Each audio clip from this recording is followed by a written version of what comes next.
more recent ones, like ones like this are dating back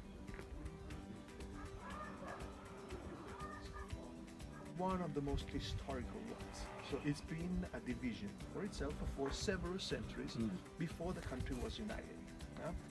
A major product of the family is extra virgin olive oil, which in fact, what we still have a lot of his instruments and books of research in the descendants. Where are we here? See, we are in a former farmer's house, a sharecropper's house, right? And as I mentioned before, this was meant for very poor people to settle and start becoming farmers. Okay. Right. Okay. As I'm talking, I know I'm talking a lot, so please stop here. I'm asking questions.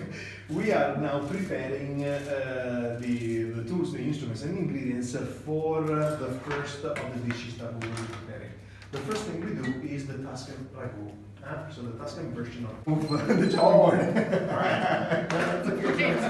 Usually you don't do it this way, right? This way.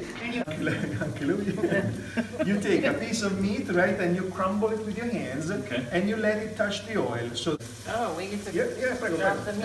yes, in little crumbs here and there. And then we will find mezzalunas. I always advise people, find them at a regular price of 15 euro one time. And you put 2 eggs, so you Do I crack it right into that, or Yeah, crack them in into, here? into, Okay. Perfect. Very good. Oh, that's okay.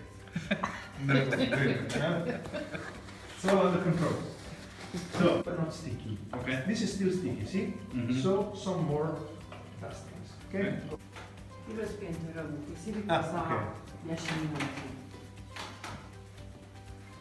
Su, appiccica un pochino, però tanto... It's slightly sticky, but now as we stretch it on a marble surface like this, there will be some more flour to get.